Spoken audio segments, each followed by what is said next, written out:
With great power comes great responsibility. With great power comes the responsibility of appeasing comic book fans. Welcome to WatchMojo.com, and today we'll be counting down our picks for the top 10 biggest differences between Spider-Man comics and movies. Hey, Parker. My God, Eddie!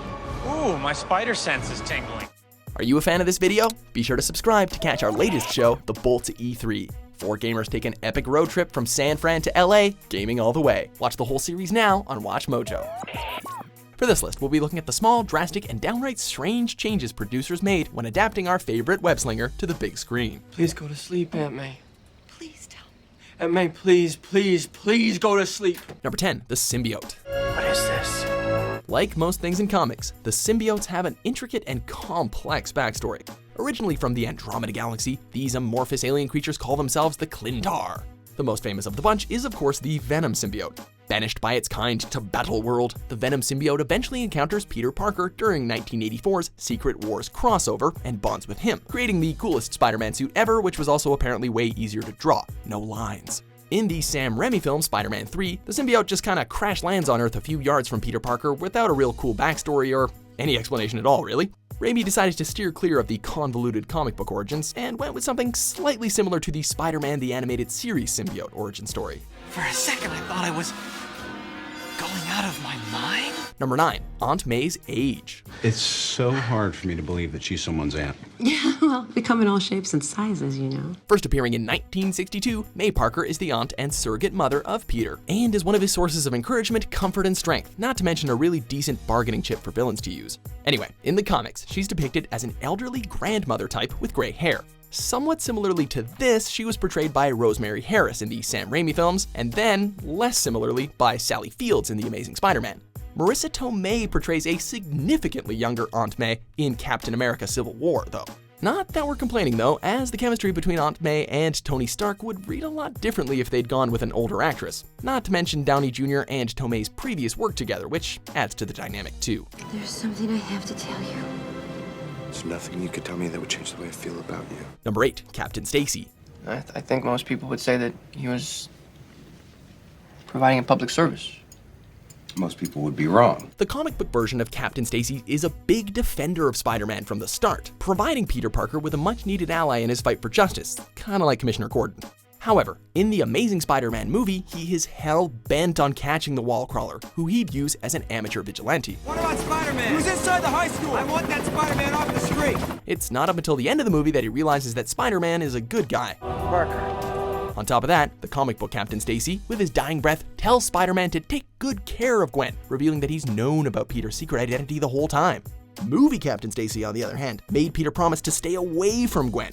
Leave Gwen out of it. But Peter doesn't listen and she dies. Whoops. Don't make promises you can't keep, Mr. Parker. Number 7, the Spider. Combining the genetic information from all 3 spiders into these 15 genetically designed super spiders. There's 14.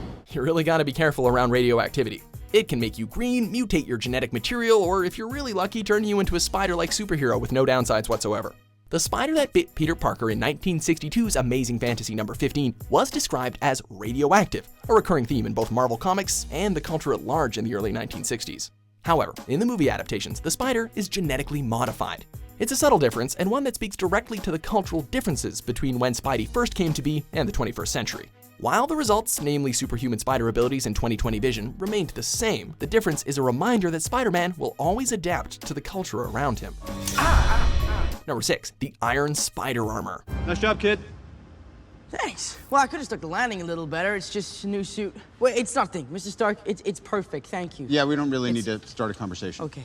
In Captain America Civil War, we're introduced to Spider-Man wearing a makeshift costume that looks like it consists of a hoodie and a pair of sweatpants.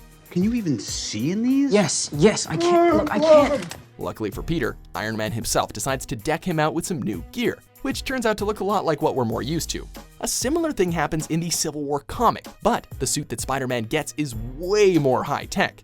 Known as the Iron Spider Armor, Peter's new suit comes with things like extra arms, enhanced lenses, air filtration, and a gliding device. By the way, in the comic, by accepting this suit, Spider-Man was siding with Team Iron Man, though his allegiances would eventually sway. Number 5, Peter's first girlfriend. Do I get to say thank you this time? Wait. teenage romance can be a complicated affair, especially if you're dealing with radioactive powers, multiple dimensions, and comic-to-screen adaptations, of course. In the original comics, Gwen Stacy was Spider-Man's first girlfriend before Mary Jane. Unfortunately for her, she was kind of thrown off the Brooklyn Bridge by the Green Goblin. After her death, Peter started dating Mary Jane. In Sam Raimi's Spider-Man, it's Mary Jane who is Peter's first girlfriend. However, The Amazing Spider-Man switches it up again by making Gwen his first love and actually fully cutting out Mary Jane from The Amazing Spider-Man 2. Have you been following me? Number 4. The costume. Nothing is as contentious for fans as costume design choices. Many comic book movies take liberties with the outfit choices, while others can be more true to the source material. Spider-Man's costume has been one of the more accurate costume adaptations in spirit, but there are still several noticeable changes. The basics have stayed the same: large white eyes, blue and red color scheme, and a web pattern design. In some movies, though, Spider-Man's suit looks more homemade, while in others it looks more high-tech. However, they've all been pretty solid designs, even if it's not 100% accurate. Number 3. Venom. I want you to kill Peter Parker. Perhaps one of the most interesting and cool-looking villains in the Marvel Universe. Venom is an iconic bad guy from the Spider-Man comics. In a lot of ways, he's Peter's foil. He's large and he's ripped, he has a really bad temper, and he has an extremely violent streak. His infamous suit was even worn by Spider-Man himself. Unfortunately, the big screen adaptation left a lot to be desired. In Spider-Man 3, he's portrayed as smaller and much goofier. Even if he is technically Venom, he lacks any of the physical size that made the character so menacing. And what's with that voice? Even when he's in the suit, he sounds like Eric Foreman. I'm thinking humiliation. Kind of like how you humiliated me. Number 2. Web shooters. Go, Web! Fly! Up, up, and away, Web! Shazam! Perhaps one of the most contentious, if not baffling changes made in the Sam Raimi movies was how Spidey's web shooters worked. In the comics, Peter Parker uses his big brain to create a device that shoots webs made from a home-brewed chemical concoction.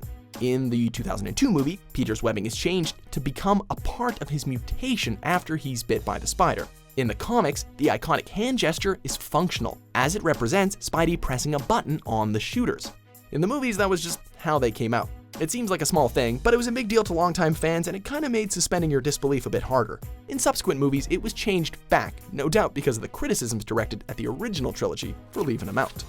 Number 1. Role in Civil War. Hey, Mr. Stark, what should I do? What we discussed, keep your distance, web them up. Okay, copy that. In one of the most divisive storylines in Marvel Comics history, Civil War finds superheroes waging an all-out war against each other, divided by the Superhero Registration Act in the comics and the Sokovia Accords in the film. In Captain America Civil War, Spider-Man sides with Iron Man and lends him a helping hand during the airport battle. In the comics, however, Spidey starts off on Iron Man's side, reveals his secret identity to the world in a show of support for the Registration Act, and then eventually switches sides to fight alongside Captain America. It may have been a much reduced role story-wise, but Tom Holland's introduction as Spider-Man was quite memorable nonetheless.